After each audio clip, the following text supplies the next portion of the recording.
What is up, y'all? Welcome to the Cajun Libertarian Live. I am your host, the Cajun Libertarian. Tonight, we're going to be talking with Martha Bueno, special edition, special guest appearance, talking about the protests in Cuba. We are also going to spend some time with Brian Scott Lambrecht. Then we're going to tell some folks to kick rocks. And of course, I am introducing the brand new segment. How is that racist? Next on the Cajun Libertarian Live.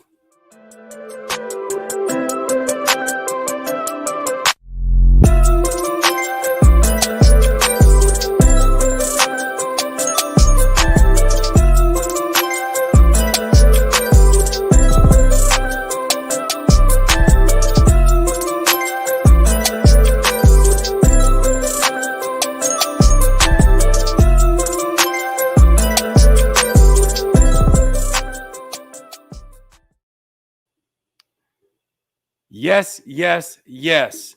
Welcome back to the Cajun Libertarian Live. I'm very happy to have y'all. I know there's a lot of brand new people that are watching this show, so I hope you stay tuned. This is going to be a phenomenal episode. I packed a lot into this show, and I hope you are excited. We have very limited time, so without further ado, we are going to bring on Martha Bueno to tell us about Cuba. We had an amazing conversation just like a week or two ago. Absolutely incredible, and I'm super excited to hear what she has to say because this information that is coming out is absolutely remarkable and outstanding, and I cannot wait to hear what she has to say about it. So without further ado, Martha Bueno.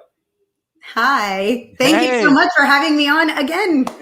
Thank you so much for coming on with such short notice. Oh, my goodness, but this is huge. This is immense. This is massive. Tell us about what's going on in Cuba, please. All right. Well, yes, it is huge. It's massive. And it's what we libertarians live for, right? Is the moment where history can be made, history can be changed. So what's going on with Cuba? First of all, the background story. Cuba has been under a socialist communist regime for the past 62 years. Basically, Cuba is an island nation of slaves. They're slaves to the Cuban government. You can't do anything on the island. You can't even grow your own crops. If you do grow crops, if you're a farmer and you do, you must sell it to the Cuban government. So there's a lot going on. And very recently, Cubans have been getting very sick from COVID. And I know we always hear about how the healthcare in Cuba is supposed to be magnificent. Well, it's not. It's very good for those of means and of the Communist Party, but it's not good for the people. And a whole bunch of images and videos are coming out of the Cuban hospitals. This is how this all kind of started. So Cubans who contract COVID are left pretty much to be on the floors of the hospital with nothing. They don't have any medicine. They don't have ventilators. They don't have anything. So if you happen to contract COVID in Cuba, you're forced to go to this hospital, but there's no resources for you. And so I think they also had the whole issue with very recently, the Cubans no longer use the US dollar. They were now forced to go on to the euro, which most remittances from the United States come in dollars. So Cubans have dollars, they have access to dollars, not to euros. Prices are going through the roof. The Cuban government is starving the people, and the people finally had enough. I keep hearing how this is somehow a CIA incited event. It's not. This is 100% organic from the people of Cuba. I'm hearing it from people on the ground, on the streets, family members of mine, friends that are like, this is, it's organic. So people are going out into the street. It started Sunday evening, yesterday, and people are going out and protesting. And you hear it in their chant. They're saying libertad, which is freedom. They also said a few nasty words about their president. They were calling him, if you hear the chant, singao, which is a dirty word, don't say it. But they're calling out this, and they want an end to the regime. Cubans have been generally scared to go out because anytime they do and they protest, they get beat up. They get thrown into concentration camps. They get, there's a lot of bad outcomes. Let's just leave it at that. We have lots of stories of Cubans being put up against a wall and killed. So, anything can happen. Anything will probably happen. And what we're hearing right now is that the Cuban government had shipped out a lot of their soldiers to Venezuela when they've been committing horrors in Venezuela, and they're getting shipped right back to Cuba right now. So The Ministry of the Interior of Cuba, which is called MININT, has just released information that, or I guess it got out somehow, about how they are going to cut all the internet and the electricity. Wow. The form that some Cubans got a hold of even says that they're going to wait until now, the evening hours, to operate under the darkness so that they don't get filmed doing these things. From yesterday to today, thousands of Cubans have gone missing. We can't find them. We have no idea in which jails they are. Obviously, it's very different to the way things operate here in the United States. So people don't get access to a telephone call. They don't get access to lawyers. They just, they just, whatever the Cuban government decides for them, that is what happens.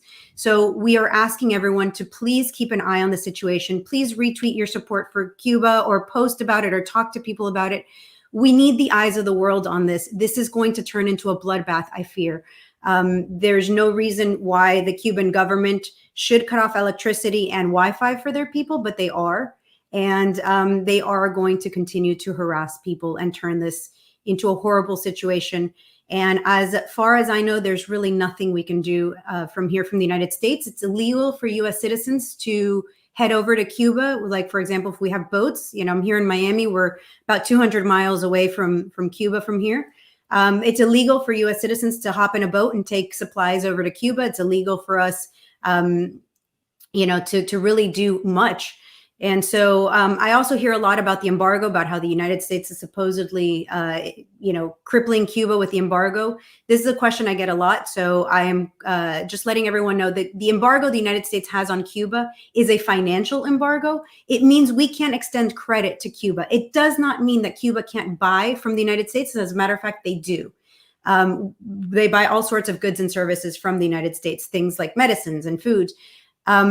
What they can't do is receive credit from it. So I hear a lot of people like, well, we should end the embargo. The embargo has nothing to do with that. What we could do is send them aid of some sort. However, it's already been, it happens all the time. Every time Cuba receives aid, they don't give it to the people. They sell it to the people. I've seen tons of videos of people walking out of Cuban stores with a product, anything. And it says not for individual sale, which is what gets sent in foreign aid. It's for the people, but the Cuban government just goes ahead and sells it to people. So it's really frustrating. I have no idea how this situation is going to unfold. And I have no idea how we can help them other than just support and keep your eyes on them, because they won't be able to operate if the world is watching. They will not be able to just kill people indiscriminately if we're all paying attention. And I think that's the biggest point I'd like to make tonight is, if you see something, a video of coming from Cuba, if you see anything, please share, please help us share, please help us get it out there. It seems like the whole world is paying attention now, but I think there's still a few people that haven't heard what's going on and could use a little of that support, especially now that the Cuban forces from Venezuela are heading back. And that means, they don't really play very fair in Cuba. So it's not like they're going to be dressed up in their military fatigues and walking the streets. They actually dress up as plain clothes and have their weapons. I've seen all sorts of videos coming out of Cuba with police officers with like cloths tied around their hands so that they can, affect the most damage. They're also using tear gas and other forms of substances against the people. I mean, it's really, really, really bad. Yeah, and you have a video. Can we see that? How hard is that going to be to play on this? I don't know how to get it to you from my phone. Can you just play it on the phone because it's, wow. I mean, you showed a little bit of it. It's a 10-second video. I can certainly try. I just don't know how good it's going to be quality-wise for people watching. But yeah, it was sent to me, and I actually have it on my Facebook if anyone wants to see it a little better. There we go. Yeah. But basically, let me see if I can get this a little bigger so I can show.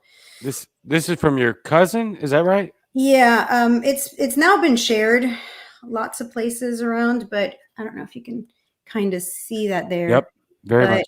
Right between the arches there, you can see the police taking down somebody and just beating the living daylights out of them. This happens all over the place. We actually have a Libertarian Party In Cuba, we have the Mises Mambi, and two of the Cubans there have gone missing since last night. They're part of the thousands that are missing, and we have no idea what's going to happen to them. We know, I've heard reports that they had the living kicked out of them. And it was pretty bad, but I don't know what's going to end up happening to them. And that's always the concern. They've had this happen to them before, previously, for having the wrong books. I guess they got sent some sort of libertarian type of material. Mm. And they've gone to jail many times for the cause. I mean, talk about libertarians. These guys are the real freedom fighters. They're trying to get that out there. And they're going to be, unfortunately, under the system for a while longer. I don't know how this is going to end. So for anybody that's unaware of exactly why they're protesting, can you tell them why they're going through this right now, please? Yeah. So they're just fed up. This is the first time in 62 years where the community is just saying, we've had it. Again, going back to the financial stuff. So no longer are they accepting the dollar. They all of their money that was in dollars is no longer usable on the island. So a lot of people, if they had any savings, which most people don't, but if they did, it's basically useless now. In addition to that, Cuba was offered a lot of COVID vaccines, millions of doses of COVID vaccines, which they turned down. The Cuban government keeps saying that they're going to use their own vaccines, which is called the Soberana 2. And that vaccine is not yet ready. They've actually put it in people in Cuba. They're using them as guinea pigs, and it's a complete failure. So the Cuban government is saying, no, we don't want international help. But at the same time, they don't have anything else. So it's just a combination of factors. The prices have gone up for everything. There's less, the electricity has been cut out for most of the country for weeks now. It comes on for 2-3 hours at a time. It is absolutely, I mean, think about it. What would happen in the United States? They shut us in our houses and we got pretty upset. Now imagine on top of all of that, prices shooting through the roof, your currency is no longer valid. All these things that have been frustrating people, but they honestly believed that they were doing something good. They thought that this regime was working for them. And I think at this point, with all the technology they have in their hands, because now they have a little bit of access to internet and cell phones, they're seeing the realities that are out there. They've suffered years of people telling them, this is the best. You guys live in the best country in the world. It's actually worse out there. And then they finally are seeing videos of our US supermarkets filled to the brim with stuff. And they're like, wait a minute. That doesn't seem pretty bad.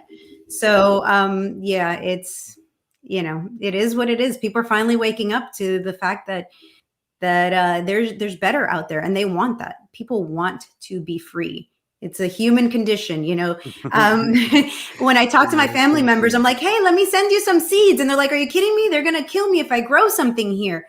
And I think that view, like the government has to provide them with everything or they starve, they're starting to realize, hey, the government just can't. Nobody can possibly take care of all of your needs. And, their education, they get free education, but what good is an education if you can't choose what you're going to learn about, if you have to learn the things that they're told? It wasn't until very recently that I learned about this tugboat massacre that occurred in Cuba in the mid 90s. Where hundreds of I think it was 97 people passed away. They tried to take a tugboat. So, by the way, it's illegal in Cuba to own a boat or to go fishing on an island, right? How insane is this? You're hungry, you can go fishing, not in Cuba. So a group of Cubans had taken this tugboat. It was called the 13th of March. 13 de Marzo was the name of the boat. And it went out into the harbor, and the Cuban government sank it. And then once they sank it, they went around in circles trying to create a vortex, a whirlpool to drown people. Pretty much all of the children on the vessel, which were the large majority, passed away. And some people managed to survive and tell this story. So we're talking about a regime that absolutely doesn't give anything about their people. They will kill you just to make the point. And so at this precise moment, Cubans have no guns. They haven't been able to get, very many supplies in. We've been hearing about shortages and just about everything from soap to shampoo to anything to eat it's a situation that is dire. It is an entire island, millions of people that have nothing. And then of course there's a political elite that have all these wonderful things that they don't have. And so this is what's coming to a head. I love living in America. Just have to say that. No, I love, and actually you're going to make a point when I wrap up the very end of this episode about that, and I'm just wow. Okay, Yeah. so let me say it like this: we need to have like over the next week or so, in just an entire hour after we get some more develop. I know you said that you don't know what we can do to help, but I'm feeling like if we give this a week and a half or so to let some new things develop, if you and I can just, or really just you, while I sit here like the ignorant schlub that I am, and let you talk about it, we need to hear this because oh my God, you basically prefaced all of this with this is going to turn into a bloodbath. Yeah, basically. I mean, and I have my family there, you know. I have cousins and my aunt and just lots of family, lots of friends. All of my friends here in Miami have family back in Cuba. I mean, we don't want this to happen. If we could wave a magic wand and stop what's going to happen, I assure you we all would. But all of my suggestions as to what we can do from this country involve breaking some sort of law. So as an elected official, I cannot tell people to go do these things. But it's, you know, one of the craziest things is we have an executive order signed by Bill Clinton in 1996. It's Executive Order 6867, which prohibits Americans from going into waters in Cuba, into their international waters or their waters. And so the craziest thing is if we are free in this country, why couldn't we just head over there? Why is there a law against that? Of course, this law was brought about because of the Cubans to the rescue, the plane that was shot down over Cuba in, I think it was 1995 or 96. So I know why that law exists. It's just ridiculous. And are we free or are we not free? Are we able to just grab a boat and a whole bunch of people show up in Cuba or not? Unfortunately, the answer is not. So with that being said, I am not an elected official. So I will La la la la la. I do not want to hear this. No, no. I will abide Let's by not the law. encourage people to do anything that is not completely legal, please. I am hopeful that some people, you know, that aren't elected officials do go out there and do the libertarian thing. There it is. Yeah. I am not advocating for anyone to break the law here on this episode. And I will say it with that very precise accuracy. Martha, please get with me again in the very near future. I've asked you to come on a very short notice for a very short time because I believe in this wholeheartedly. It's just huge to me, but I would love to spend like an hour with you on this, if that's okay with you, and very soon. I would love that, and it might have to be even sooner than that. I'm hearing from the Venezuelan embassy, the Citizens Embassy, which is a group put together by Zach Foster and a few others, that they have about 19 people coming out of the ICE detention facility right close to you in Louisiana. And they're going to need some places to stay and some food and some clothes for their backs and some stuff. So I hope that we can do this soon and see if the libertarian way of helping each other can't be put in motion and get these 19 young men some help. Okay. Well, yeah, I'm going to get with you right after I log off then, if that's Sounds okay. good. I don't have any information on that yet. I just heard from Zach right before this, but my heart is divided into these two countries. Venezuela and Cuba are, just it's what I fight for in this liberty movement. So. And in a very valid, righteous fight. Oh my God. I wish that 350 million Americans could listen to what you have to say. Unfortunately, I don't have that platform. Maybe someday, but right now I don't. But we're going to work hard to get every single eye and ear on you right now because you're kind of like the lead advocate for this. And I'm trying to be careful here. This situation needs all the help it can get. It does. You know what? I don't need the eyes personally. I just need people. The hashtag that's going around is SOS Cuba. It's the biggest hashtag going around. It's been trending on Twitter and other social media apps. And that's, I don't need the eyeballs on me particularly. I just need it on the people of Cuba. Let's see what we can do to prevent a massacre. Absolutely. Absolutely. I'm going to get with you right after I get off the air. Is that okay? Absolutely. Awesome. Thank you so much, Martha. Thank you so much for having me and for amplifying this message. I appreciate you. Yeah, absolutely. We're going to continue to do so. Absolutely. Thank you. I'll talk to you real soon. All right. Bye-bye. Bye. Yeah, that's massive, huge. We need that message out there big time. I don't really have anything else to say about that because you guys can hear it straight from her. We will have her right back on ASAP. This is a massive breaking deal, and it directly affects each and every one of us. And so we will have Martha Bueno right back on very quick, a whole episode. This was very short notice, and she was brilliant, as she always is. We will get her back on ASAP. Check out the hashtag SOS Cuba. There's also a Twitter follow now, I believe, for SOS Cuba. Follow Martha Bueno on Cuba, or Martha Bueno on Cuba. Follow Martha Bueno on Twitter and Facebook. She also has a Facebook page, Martha Bueno for 18 or District 18, I believe. And then SOS Cuba on Twitter. I will get all that. Please forgive me. This is very short notice. We will get all of this information to you ASAP. This is massive. This is huge. This will directly affect your liberty, our liberty. And look, my God, even if it didn't, we care about other freaking human beings. All right. And so we got to get this out there. We have to get the message out there, and we will. Thank you, Martha. Thank you so much. Absolutely fantastic. And coming right back very soon. So for our next segment, because he's waiting, I was going to make him wait a little bit longer, but I can't do it. The man is very busy, and he has just a couple of minutes with us. We are going to now spend some time with Brian Scott Lambrecht. Spending time with Brian Scott Lambrecht. Brian. Noel.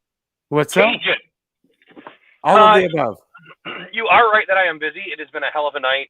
I've been invited to like 6 different things, and I don't know how I'm going to get any of this stuff done. I'm just busy.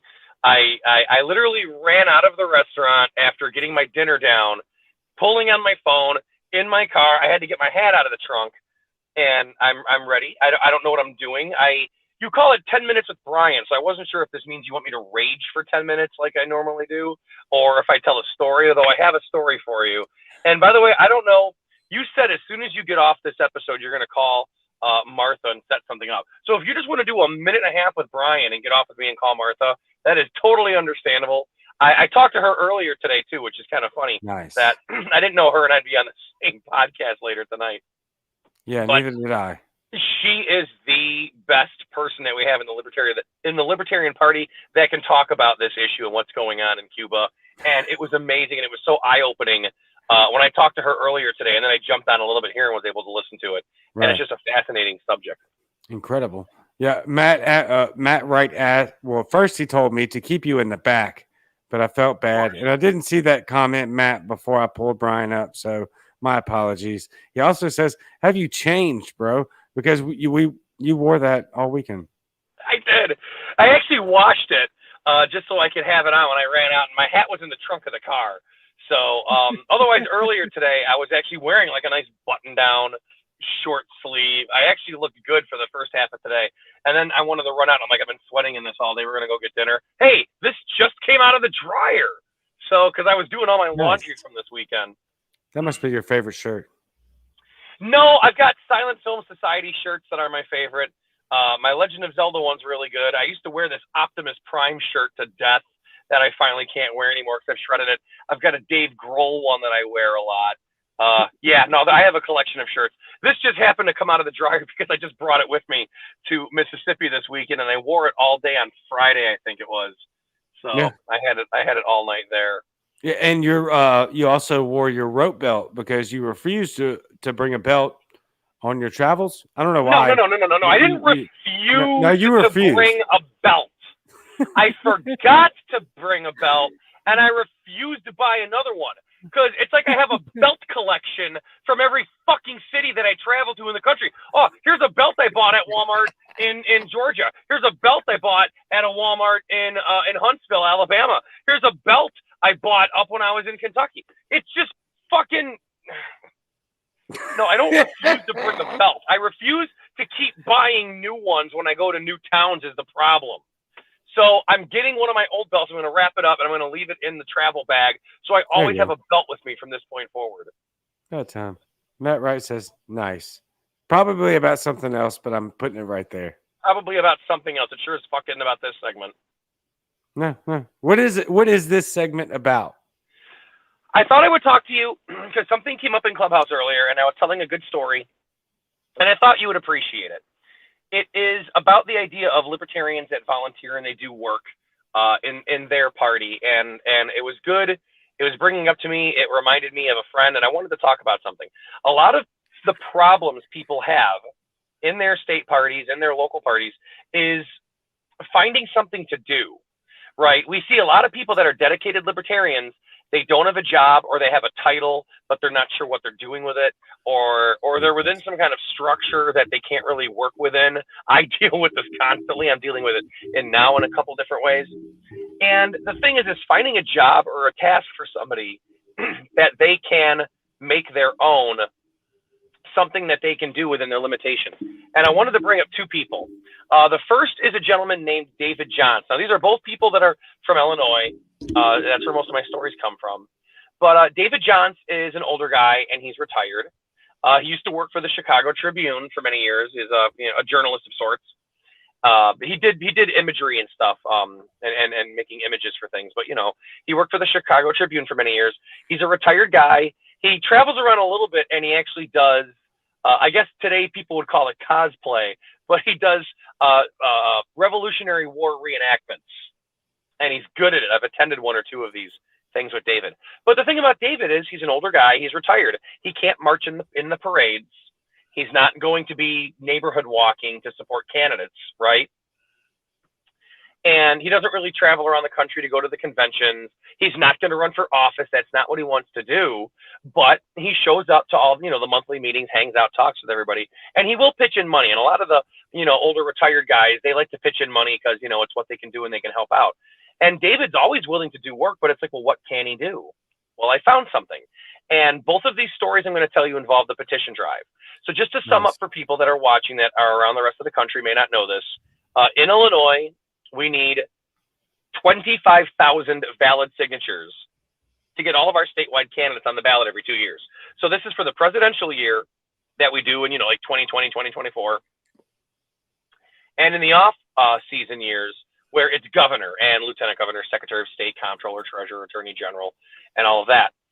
So what we've been doing the last few years is and in Illinois, we only have 90 days to do this, and 25,000 signatures isn't enough. You have to get 50,000 signatures because there'll be challenges. Remember, I think I went over this on Chris Darnell's on the bootleg libertarian. What am I called? Not a real libertarian. Yeah, I can't remember what he calls himself these days or what he's going to call himself next week. But on Not a Real Libertarian, I talked about specifically the ballot access fight that we had. So with me setting the stage with that, we have to pay petitioners from out of state to come in because getting 45, 46,000 signatures in 90 days, we can't even do that. And by the way, we get about 16 to 18,000 of those signatures volunteer alone. So all of you guys in states where you only need like 1,000 or 5,000 and you've got a year and a half to get it, your excuses don't mean fucking shit with me because we get 16 to 18,000 of them in Illinois every year, and then we're lucky to have the paid petitioners come in and help us make up the bulk of that on the other end. So with that being said, the paid petitioners, they have to be able to do this. We have to verify their signatures are good, right? That they're not just handing us in pages full of crap signatures. So we validate them. We have a list of the voter registration, and we have people that are dedicated that will click through online, check all the addresses and the signatures and make sure that it's valid. And then we keep a tally of that. So if you turn in a page of signatures and at least 70% or more are valid, then it's all good. And you get paid the full amount. But if you fall below that 60%, 50%, 40%, well, now we're only going to pay you 60%, 50%, or 40% of what we agreed to. It's all in the contract. Does this make sense so far, Cajun? Absolutely.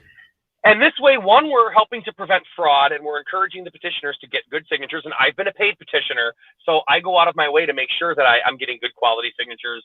And, I'm talking to people, and I'm watching what they're writing, making sure they, include all the information so we can make sure they're legit and they can be verified.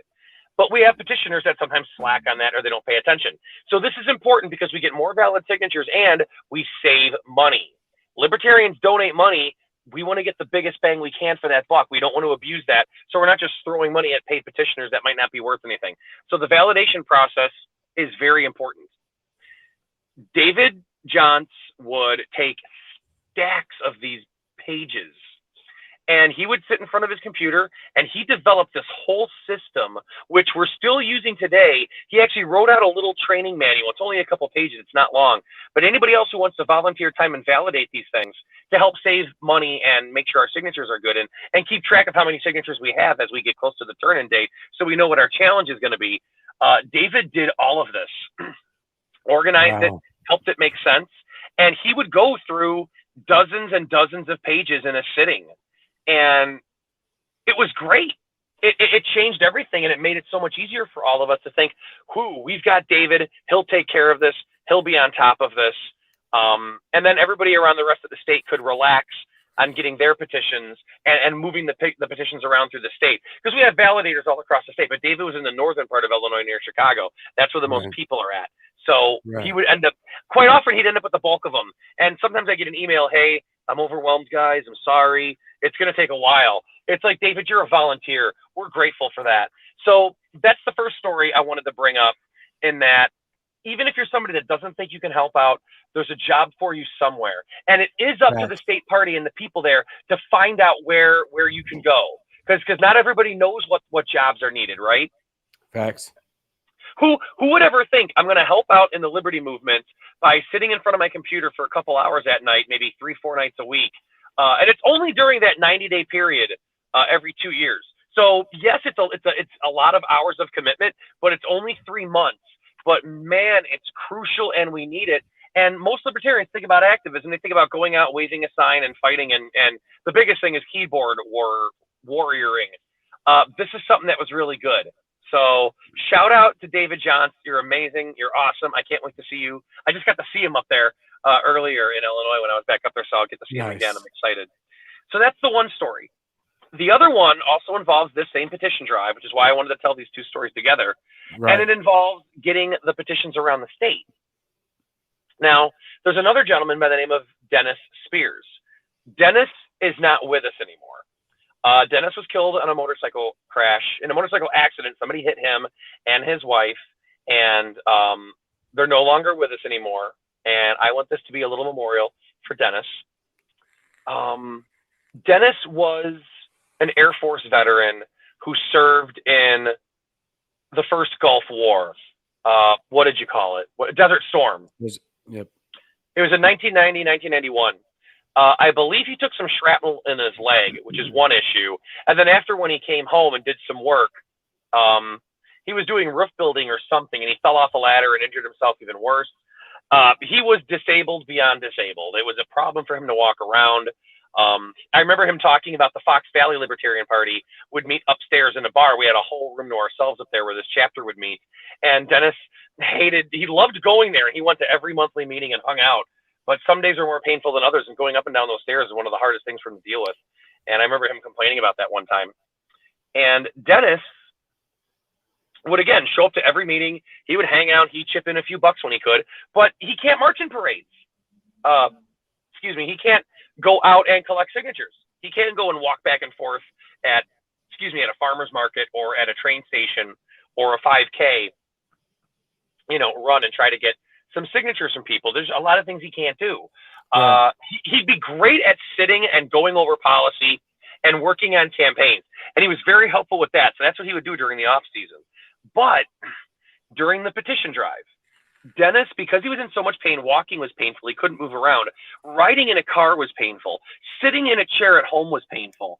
And I know a lot of people are going to laugh when I say this, but you know what wasn't painful for him? Riding on his motorcycle. Nice. And he loved it because of the way he was upright and he was leaned in and his body was straight. He loved riding on his motorcycle. It was comfortable for him. And I remember talking to him one time with some other people, Lex Green and other people involved in the ballot access drive we were doing, that Dennis is like, hey, I can ride my bike anywhere. Is there anything I can do? And it's like, you know what?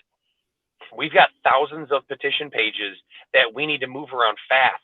Petitioners would turn in their pages. We got to get them validated. And we got to get them sent to, at the time it was Bloomington at State Chair Lex Green's house, so we could have them all stamped. They have to, be numbered, hole punched. We would turn in a stack of, I've told this before, 19 inches tall of petitions in a giant box. 19 inches of freedom, people.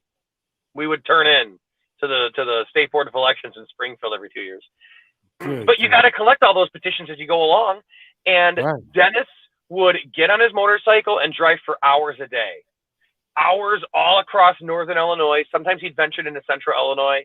He'd crash at people's houses or stay in a hotel, especially if we can cover a hotel for him so it's not at his expense. I'm not even sure if we reimbursed him for gas. He might have done all of it volunteer. Now that I think about that, I don't know. I think he just did it because he wanted to do it, and he knew it was a big help. And when Dennis passed away, we made a video for him. You can look at this on YouTube because we make videos for our friends that we lose in the Libertarian Party. David Johns talked about sitting at a McDonald's having a milkshake with Dennis.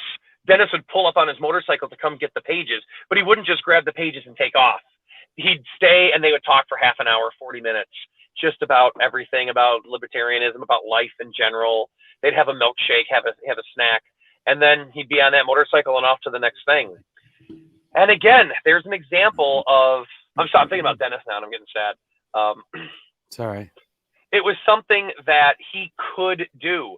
And again, most libertarians don't think about something like that, but man, it's very important when you can do, when there's something you can do. And again, it's up to the Libertarian Party, that chapter or that state party, to figure out where they need people and to find those people best suited for that. I like to delegate work, and I'm pretty good at finding people that can and fill in roles like that. I helped recruit. I don't think I specifically recruited Dennis, though I did talk to him about it and helped him get into the role. And I did recruit David because David wanted to help him pitch out. I'm like, David, this is something you can do. And I'm hoping that by telling this on your show, people that are watching may think about the jobs and the tasks that they need. Somebody somewhere who has the free time that can write press releases. Even if they don't know how, if they're excited to do the job and they're willing to learn, that's far more valuable than somebody with experience, because it's somebody who cares and wants to do it. And that's what's good. And I wanted to come on here and tell this story. This is for David Johns, and this is dedicated to Dennis Spears, and I just wanted everybody to know. So there you go. I love it.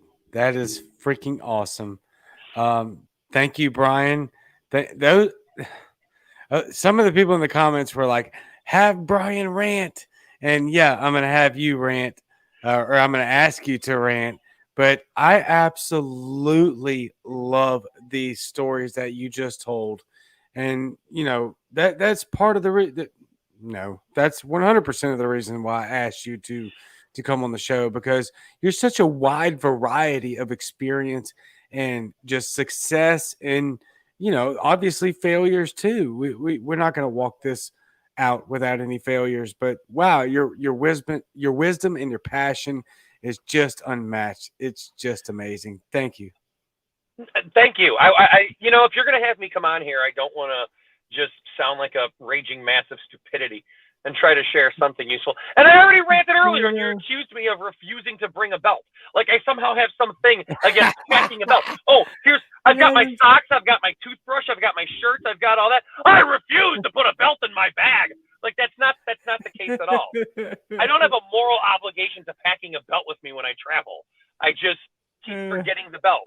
I refuse to buy another one in every damn city because I'm getting tired of buying belts everywhere that I go. That's That's what I'm refusing.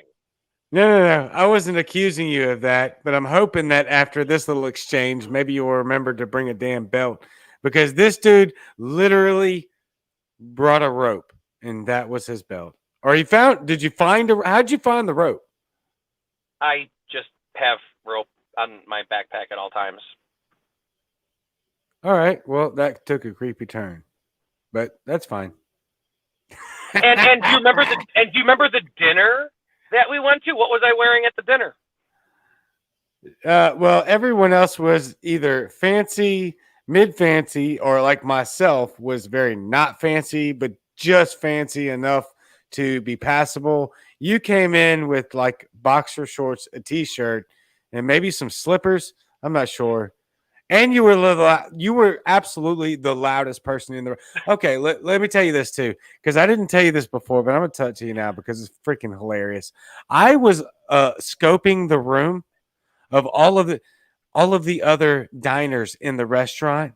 Mm-hmm. Which, by the way, for those of you that don't know, this restaurant was like a $60 average plate, right? That we all went to. It was very freaking fancy, way out of my price range. My wife and I ordered 2 appetizers. Like, that's the route we went, you know. And Brian comes in this Nirvana shirt, which wasn't clean like it is now.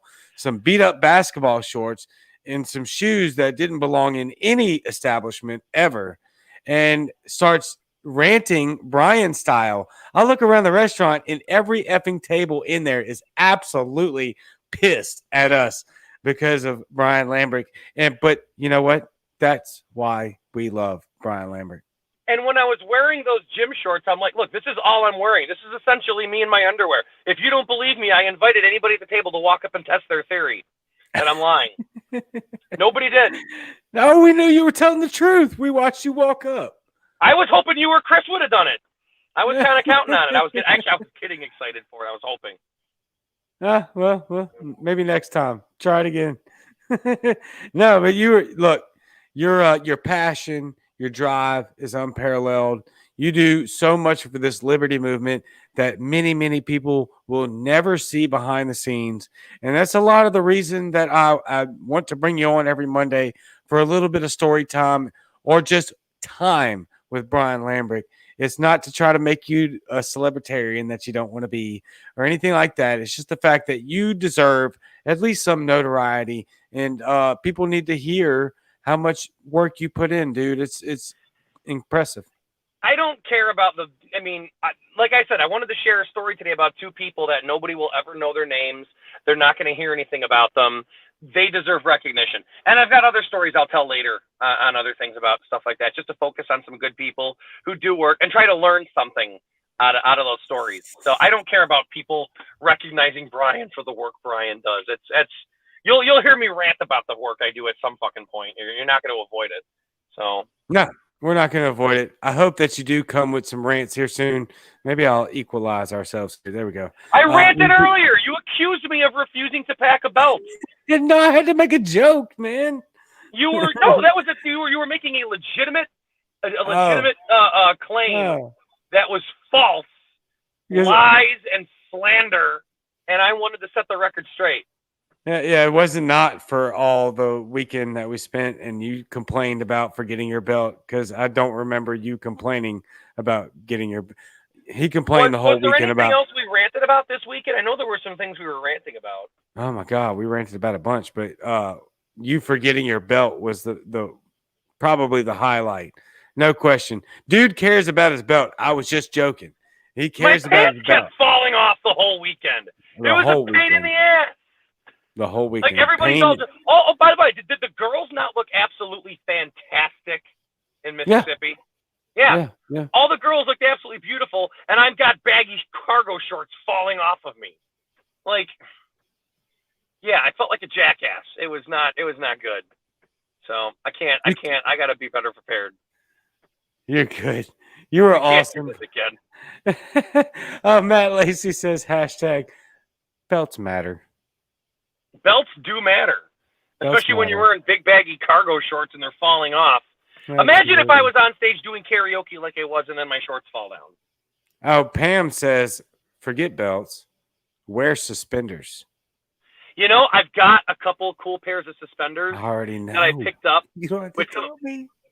It was cool. I got suspenders and I got a tie, and I would wear. I tried to look like some kind of like Southern lawyer in the 1960s, like with the bright. I used to wear that stuff on stage too when I did when I was in my band. I'd wear a black shirt, black pants, black shoes. I'd have red socks, a red tie, and red suspenders, and it looked really good with my guitar, which is kind of a red guitar, which you kind of saw, even though we didn't get to use our guitars this weekend, which is the one tragedy.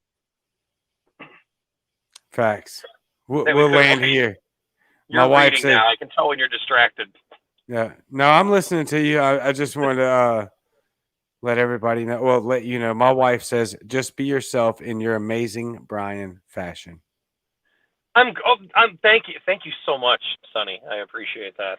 But honestly, telling me to be, the problem is I suck. So telling me to be myself is bad advice because I'm an awful bad person. So I'm always trying to find what. So now Claire's hitting me because she's next to me. And you stop! Get out of here! Telling you to get off. Yes. All right, you take care. I will. I will catch you at some point soon, and we'll talk again soon. And we're still going to do that song at some point.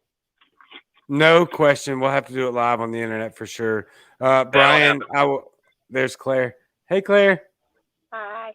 We all love you too. You were missed this weekend. So yep, very missed. Thank you for I coming will on, let you Brian. Go. You take care. I probably went way over. It was supposed to be 10 minutes with Brian, and I didn't mean to. Yeah. You can get Martha back on here to talk more. She's got way more intelligent things to actually say. Hey, I'm glad you're going to get her to come back on to dive in more deep into the situation in Cuba, because I don't know what's going to happen there in the next few days, and I'm really nervous and worried because we saw what just happened in Colombia. Just in the last 2 months, what's still going on in Colombia with the protests there. And of course, Venezuela is an ongoing situation. But now this is happening in Cuba. It's one of those things where it's like, this could turn out really, really good or something else. Hopefully it turns out really, really good.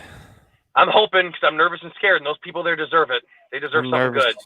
Yep. Yeah, we're gonna have her on. We're gonna blast her and her message, and anybody else that's closely tied into that situation that we can, to get as much help as possible. So, Brian, thank you for coming on.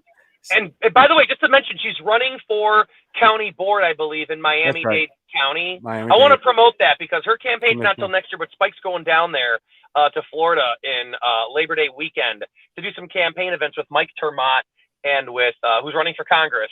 Mike Termott's running for Congress in out of Broward County, I believe.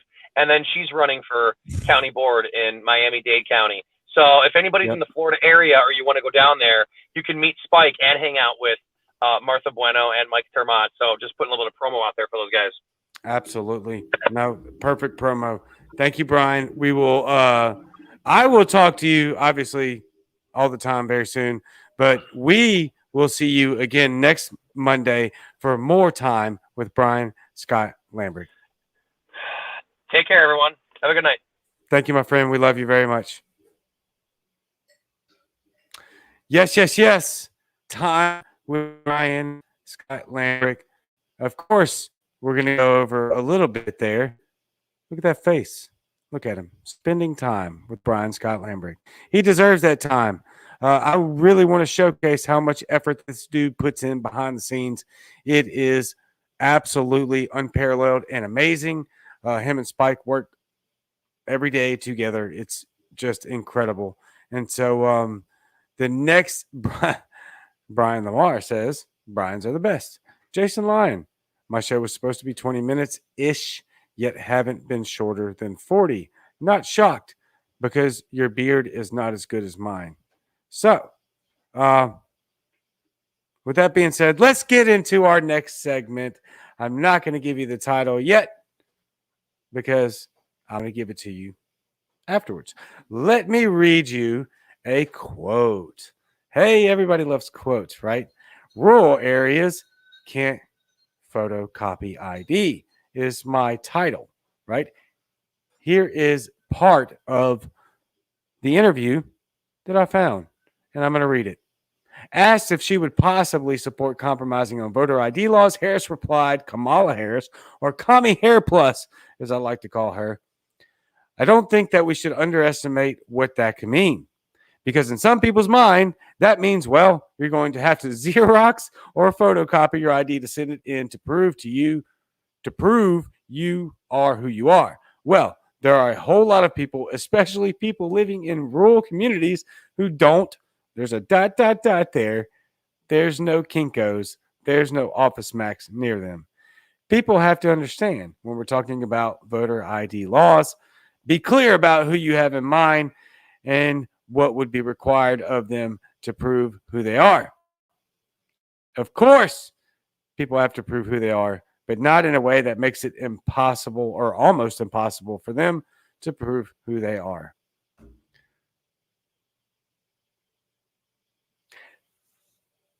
Thank you, Kamala Harris, for calling every person in rural America an absolute idiot who cannot photocopy anything at all, who has to go to Xerox, apparently, which doesn't even effing exist anymore because it's so outdated, because that's how out of date and out of touch Kamala Harris is with society. Let me say this real quick.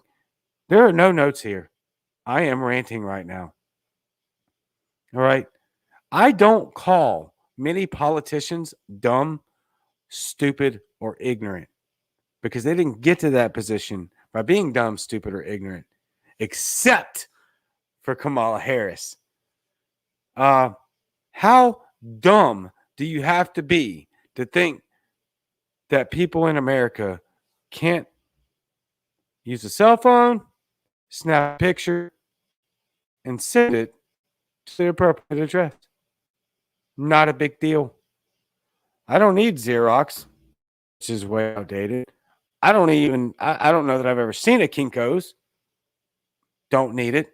I have a cell phone. I don't need to go to Office Depot. Why? I have a cell phone.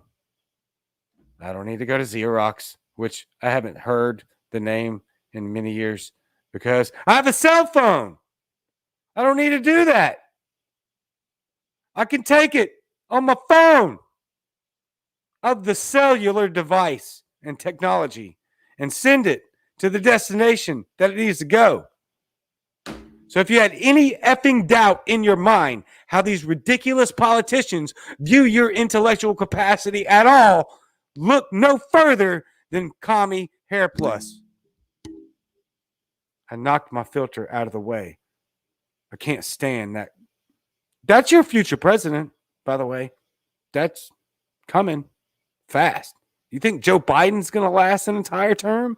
No, that dude doesn't even know where he is right now. Actually, he probably does.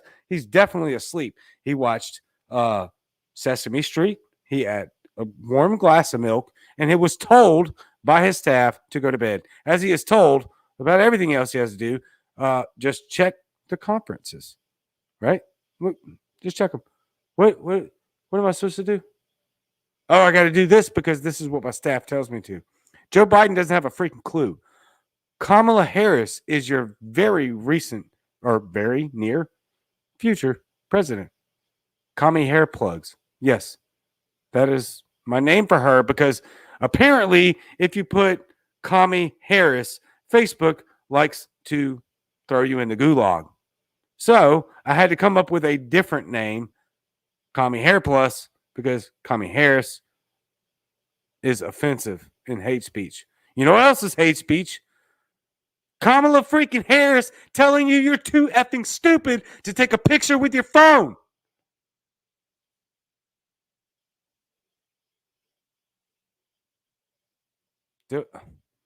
Kamala Harris, kick rocks. Kick rocks. Kick rocks.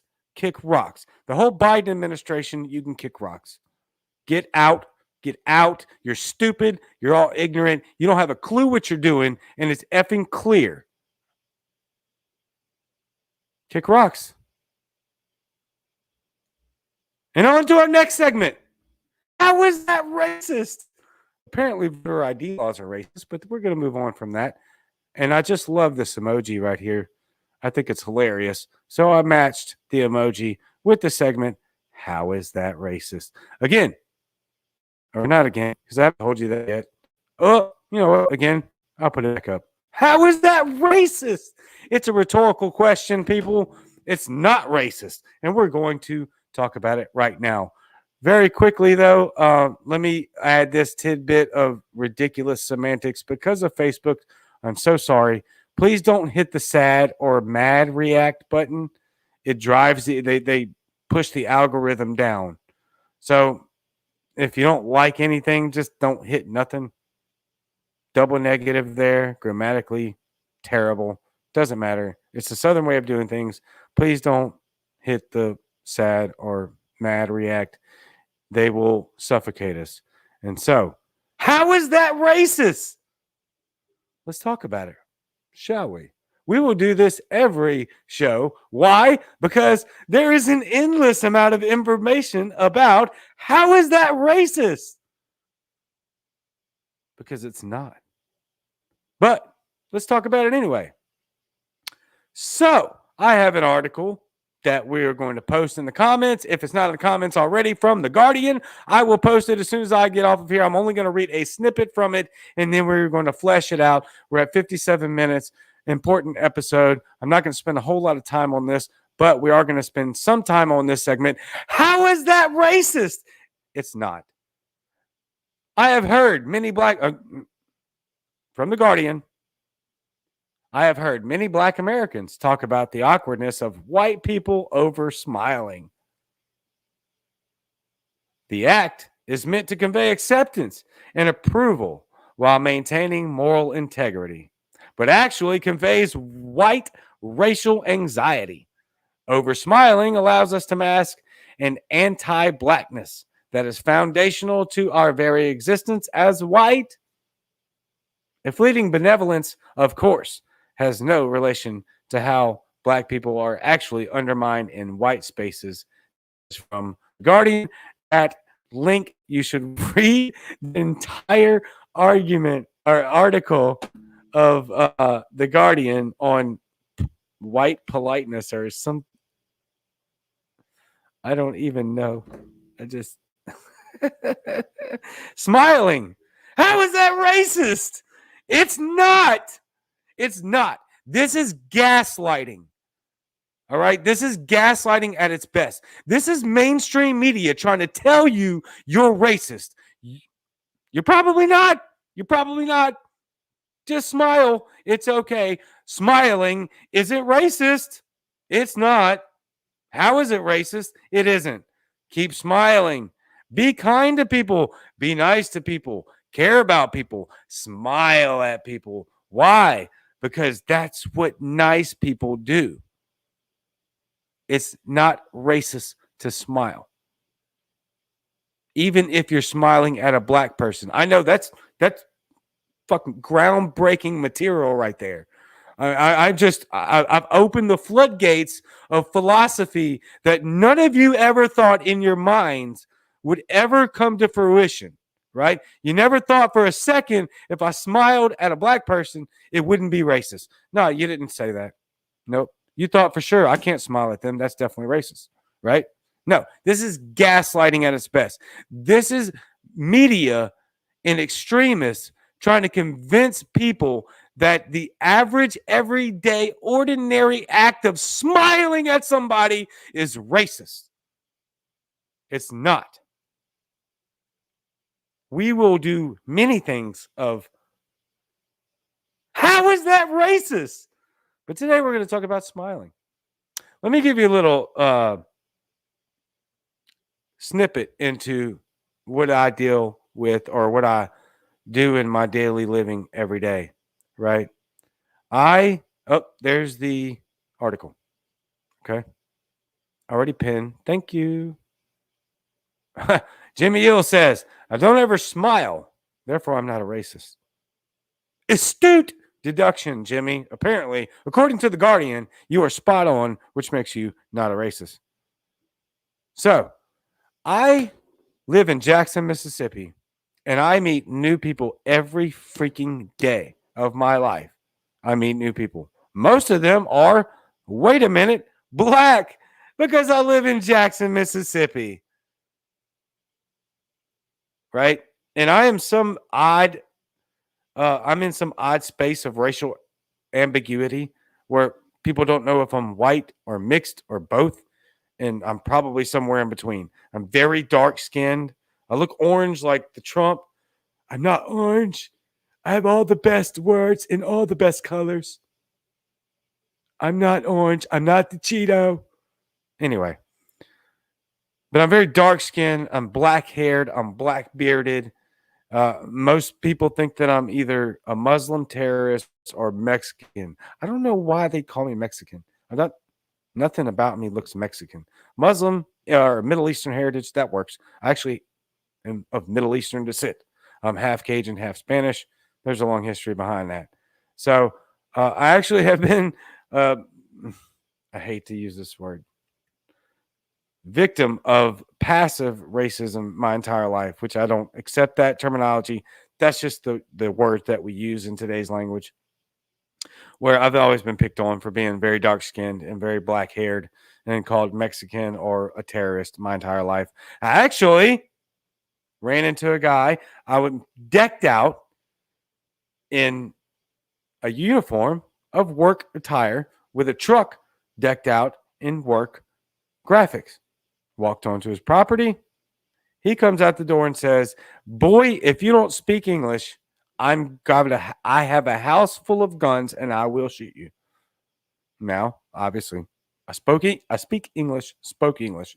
So I am alive. That's a plus, I think. Okay, getting back. Most people are not looking. The vast majority of people, and black people, and minorities, are not looking for every effing reason to call you a racist. Be normal. This is gaslighting. This is trash.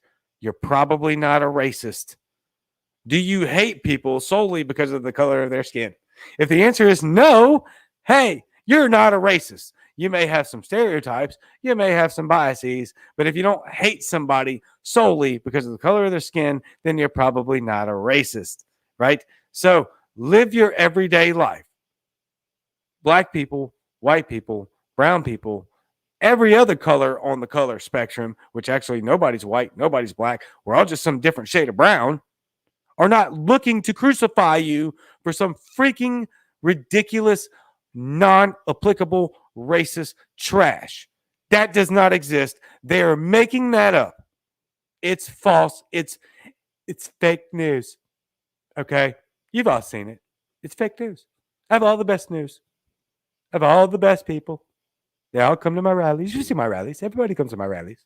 It's fake news. It's fake news. All right? Nobody's paying. It drives me freaking nuts because here's the bottom line. Here is the reality. The reality is that the vast majority of Americans just want to go to work and pay their bills, raise their kids, and have a good life in the probably the most freest country on the planet. Right? And so please do not buy into this garbage propaganda that smiling at somebody is racist and that somehow if you smile, you're just disguising your white guilt, whatever. Privilege, racist, racism. It's not. It's not. It's not. Smile. Open the door for women. Open the door for men.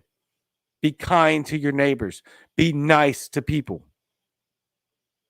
Shake their hand, smile, pat them on the back, ask them how their day is. That's called being a good effing human being. It's not racist at all. And that is our first introductory segment of How is that racist? How is it racist? Go read the article. They really go into like some very intellectually disabled mental gymnastics to pull this off. It's laughable, but at the same time, it's It's snot. It's not laughable. So, with that being said, we're going to get into the last tidbit here.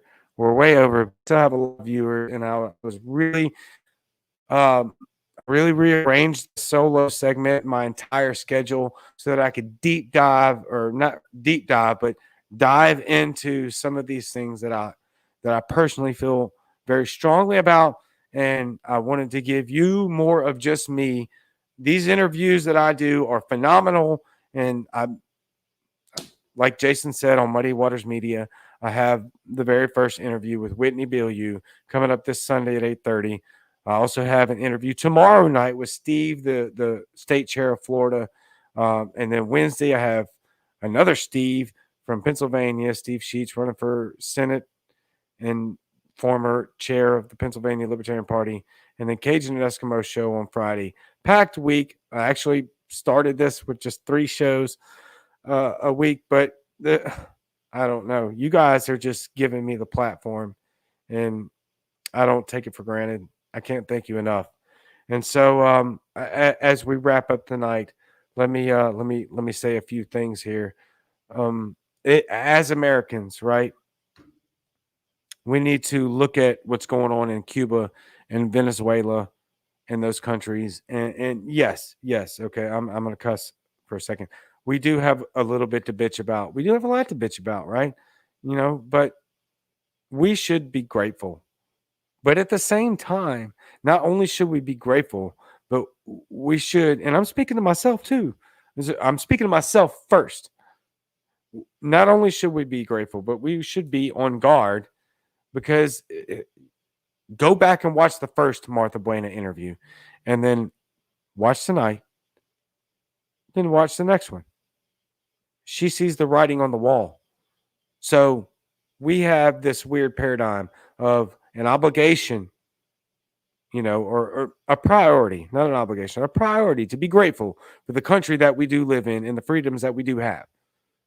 We also have a responsibility to keep this liberty message fired up, because we cannot get comfortable. We cannot get lethargic.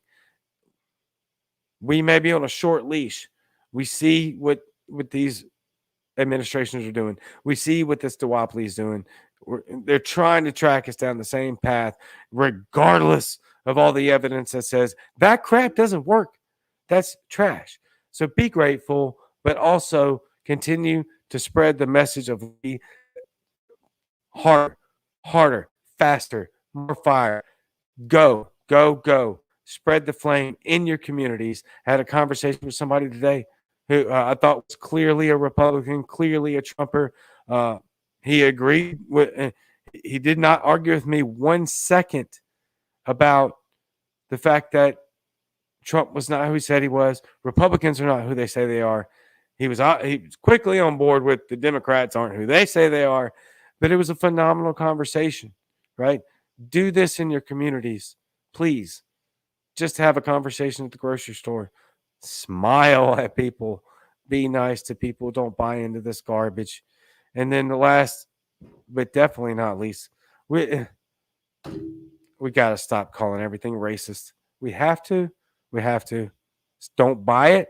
Don't believe it. Don't spread it. And fight back. Bite back every time these clowns do this crap. Because you know what? There is absolutely real racism out there. And we can fight that racism. We have, in my opinion, obligatory duty to fight that racism. We can't do it if everything's just racist, because then it's just a boy who cried wolf, right? And so, with that being said, everything we talked about, that is just a thought. Take it or leave it. Very happy to be here with y'all. Very happy to reintroduce my solo segment of Just a Thought with many micro segments in it. If you hated it, let me know.